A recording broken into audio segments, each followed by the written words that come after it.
My family took my pension, but I built a new life from what they thought was left over. Those words still sit heavy on my chest each time I whisper them. Not because of the money, no, but because of who took it. Blood of my blood. Children I carried on my back. Hands I once held while crossing busy roads. I used to think betrayal came from strangers with sharp eyes and sharp tongues. I was wrong. Sometimes, betrayal wears the face you once kissed goodnight. And when it comes, it doesn't shout. It smiles and quietly empties your pockets while you're still praying for everyone's well-being. Welcome, my dear. Sit close to me for a moment. This is Revenge with Alice, where every story is slow, honest, and soaked in life's lessons. Pour yourself some tea, soften your heart, and listen.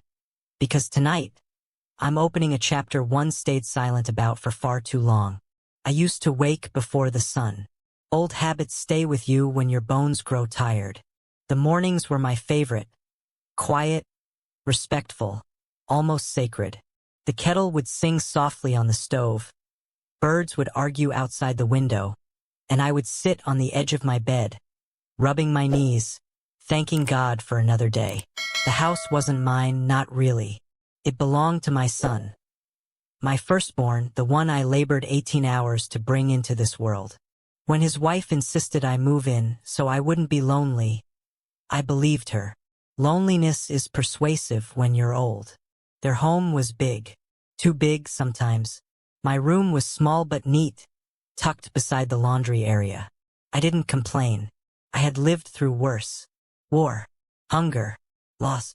A room with a bed and a door was already a blessing. Every month, my pension arrived like clockwork. It wasn't much, but it was mine. Earned through decades of standing on tired feet, cleaning offices, raising children, and never asking life for more than it could give. That pension meant independence. It meant I could buy my own medicine, contribute to groceries, and still tuck away a little for emergencies. At least, that's what it used to mean. You shouldn't stress yourself with banking anymore, Mama, my son said one afternoon, scrolling through his phone as if the conversation bored him. Let us handle it. You're old now. Old. That word landed heavier than he intended. Or maybe exactly as he intended. I still don't know. His wife smiled from the kitchen doorway. Polite smile. The kind that doesn't reach the eyes. Yes, Mama, she added sweetly. We'll manage everything. You trust us, don't you? Trust. Another word that carries weight. I nodded. Slowly. I told myself this was love. Children taking care of their mother. Isn't that how it's supposed to be? The first month, nothing felt different. The second month, I noticed I had to ask for money. The third month, I noticed how often the answer was later. Later became tomorrow. Tomorrow became silence. When I asked gently, always gently, my daughter-in-law sighed as if my existence was an inconvenience. Mama, do you know how expensive things are now? She would say, counting money loudly on the table. Food, fuel, school fees. Your pension doesn't even cover much. That sentence would echo in my ears long after she left the room. Your pension doesn't even cover much. Yet somehow it was enough to disappear completely. I began keeping quiet. Old women learn that skill early. Silence can be safer than questions. I watched instead. I listened. I noticed new curtains, new shoes, louder laughter, fewer greetings. My son stopped sitting with me in the evenings. He no longer asked about my health. When I spoke, he nodded distractedly, eyes glued to the television or his phone. Once I overheard them talking at night. Why does she need money anyway? My daughter-in-law said. She just sits all day. That night I did not sleep. I stared at the ceiling, counting cracks, replaying memories. Rocking my son to sleep, selling my jewelry to pay his school fees, skipping meals so he could eat. I wondered when love became an expense. Still, I endured. I washed my clothes quietly. I cooked when asked. I stayed out of the way. Dignity, I told myself, is sometimes invisible. Then came the day I fell ill. Nothing dramatic. Just weakness. Fever. My legs trembling as I tried to stand. I asked for money for medication. The room went quiet. "We'll see," my son said. That "we'll see" cut deeper than a slap. Days passed. My fever worsened. No one checked on me. No one asked if I had eaten. I survived on water and prayers. That was the first moment I understood something had gone terribly wrong. One afternoon, as I sat by the window watching the sun lower itself behind the rooftops, I realized I was no longer a mother in that house. I was a burden. That night, I opened my small box, the one I kept hidden under my bed. Inside were old photographs, letters, and a few coins I had secretly saved from church offerings and small errands. Leftovers. What they didn't notice. What they didn't care about. I held those coins in my palm and laughed softly. So this is what my life has been reduced to. And yet, something stirred inside me. Not anger. Resolve. If they believed I was finished, then they had underestimated the quiet strength of an old woman who had already survived too much to break now. The next morning, I asked a simple question. "Can I see my pension statement?" My son froze. His wife's smile slipped. Just for a second. And in that moment, before any answer came, before any excuse was offered, I felt it. The truth hovering in the air, heavy and undeniable. They had taken more than my money. They had taken my place. That evening, I sat alone in my small room, the walls closing in with secrets I was only beginning to uncover. I didn't cry. I didn't pray. I simply stared at my hands.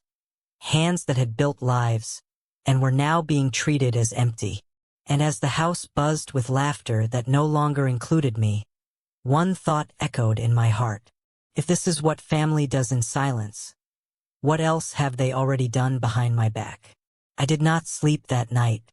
Sleep avoids an old woman when truth finally removes its shoes and walks freely around her heart. I lay on my side, facing the wall, listening to the house breathe. The hum of the refrigerator, the distant laughter from the sitting room, the careless comfort of people who were not worried about tomorrow. My tomorrow had just cracked open. By morning, I knew one thing clearly. Whatever they had done with my pension, they had done it deliberately. Accidents come with apologies.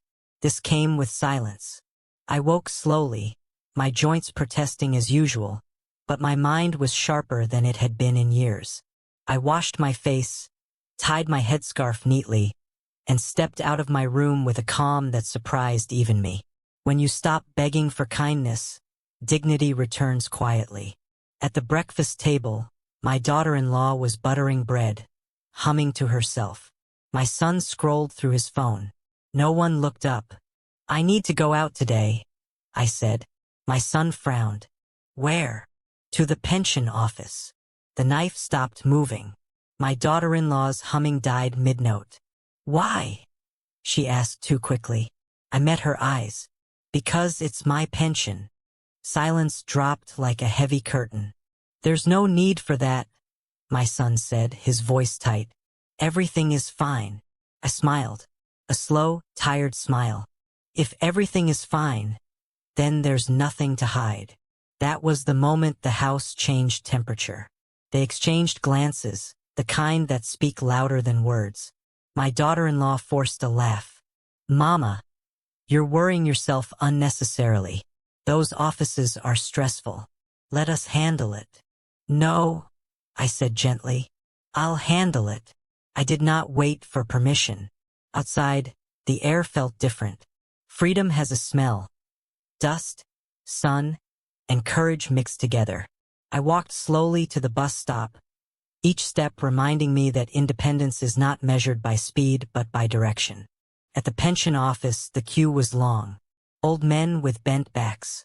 Old women clutching files like lifelines. I felt strangely at home among them. We were all survivors in different uniforms. When it was finally my turn, the young clerk barely looked at me. "Name?" I gave it. He typed, paused, typed again. Then he looked up. "Madam, your pension has been redirected." My heart did not race. It sank, quietly, like a stone finding the bottom of a river.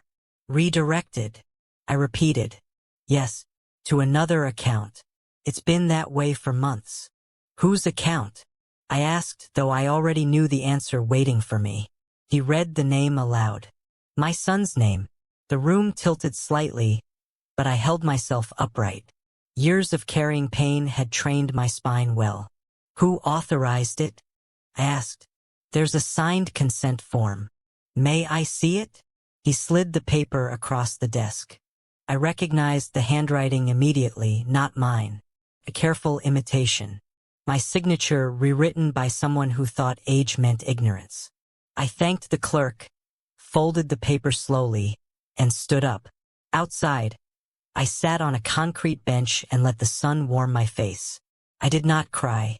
Tears are expensive. I save them for funerals and true losses.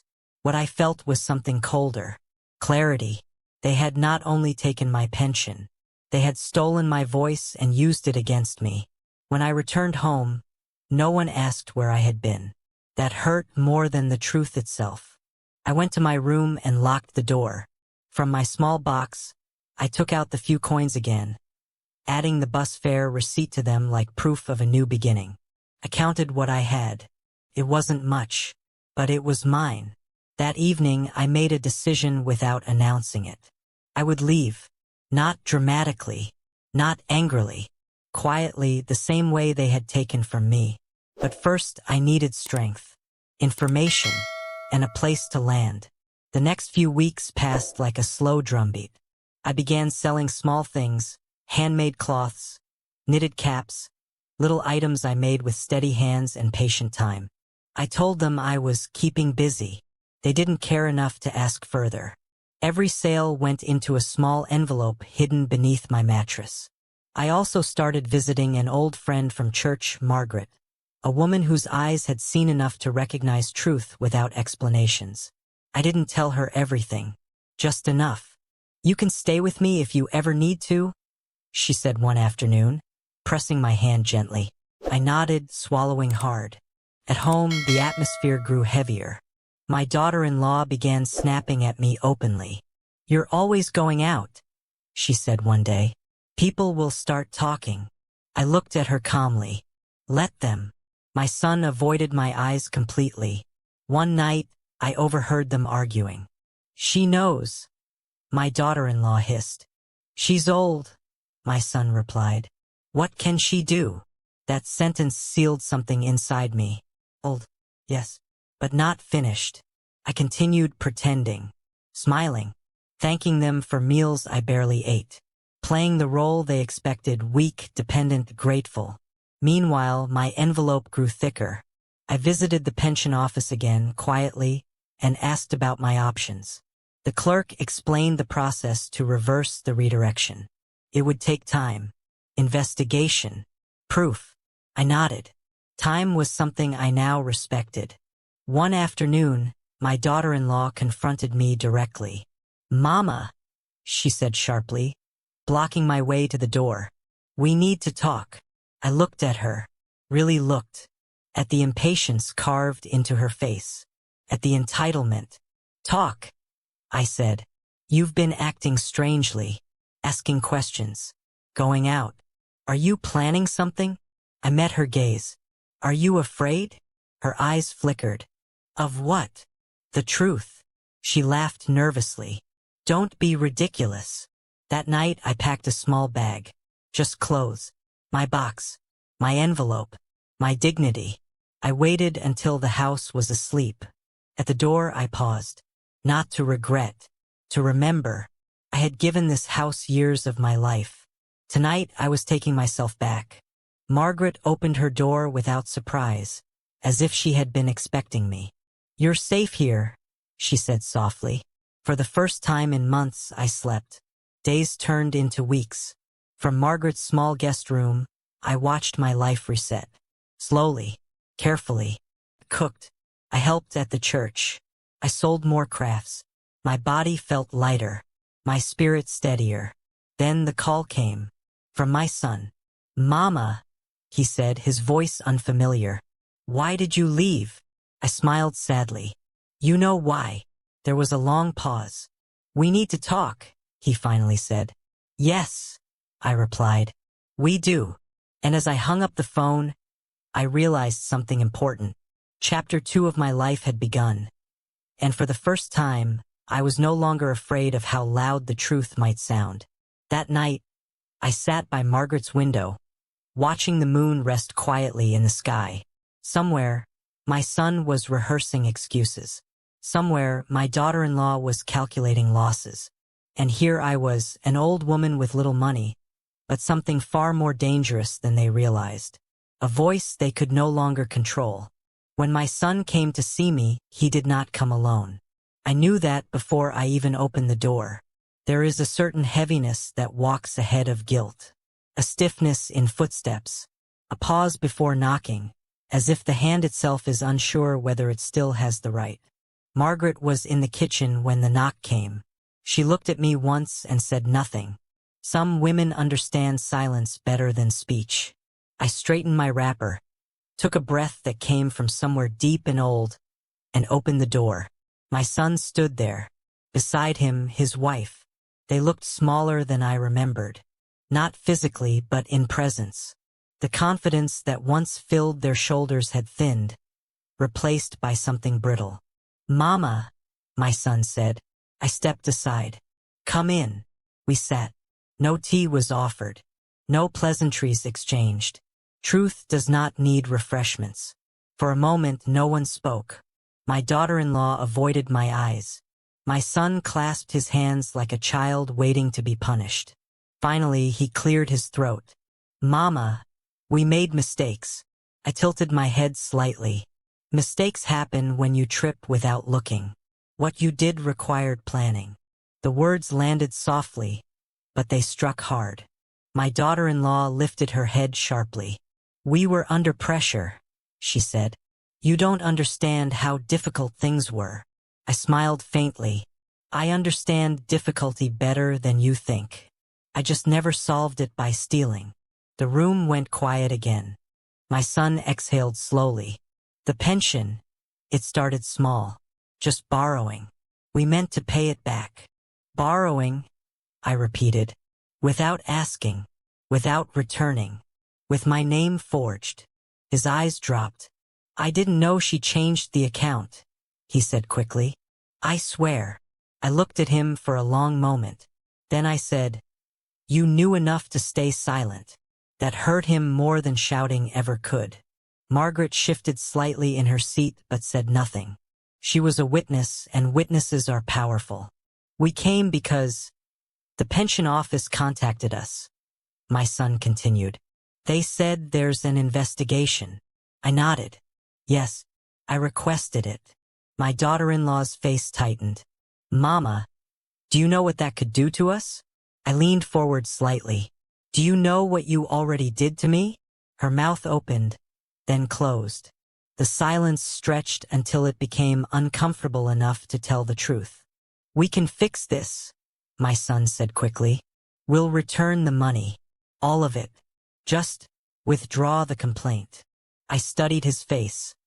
The same face I once wiped tears from. The same eyes that used to search for me in crowds. What you're asking, I said calmly, is not a favor. It is another request for silence. He flinched. I did not report you out of revenge, I continued. I reported you so my voice would return to me.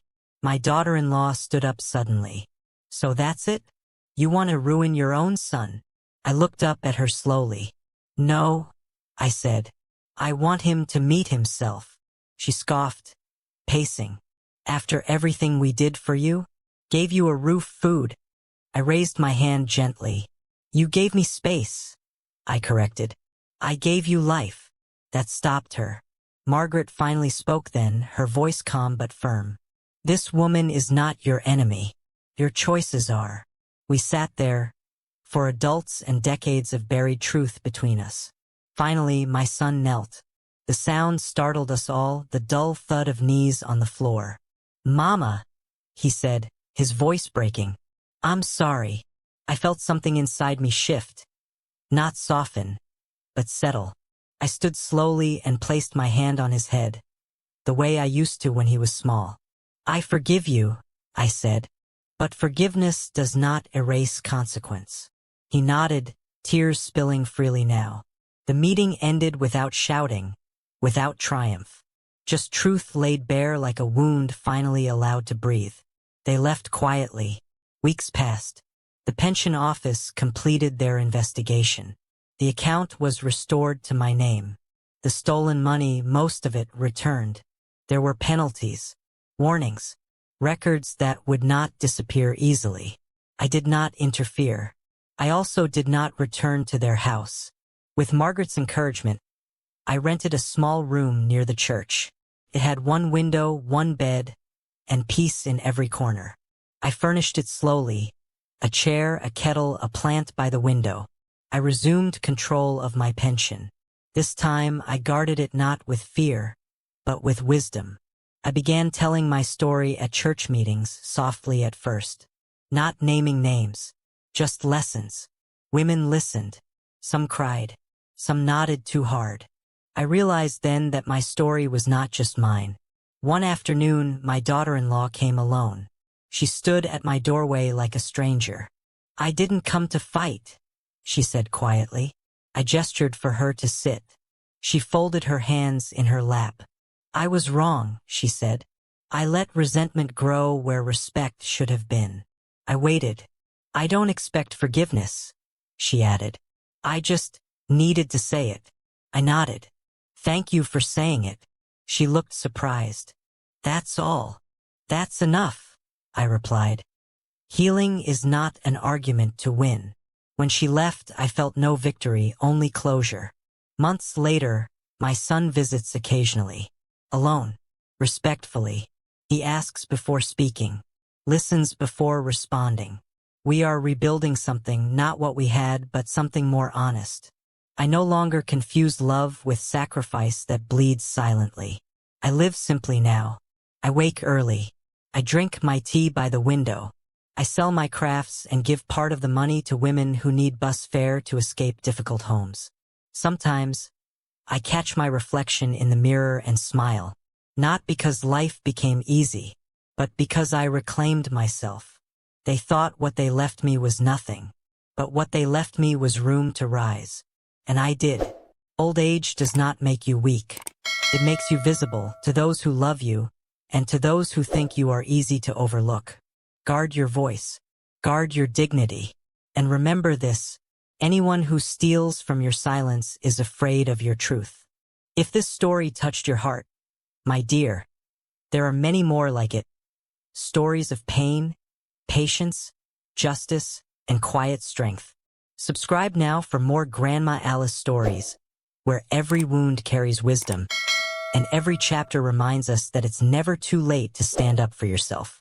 Sit close again next time. I'll be here,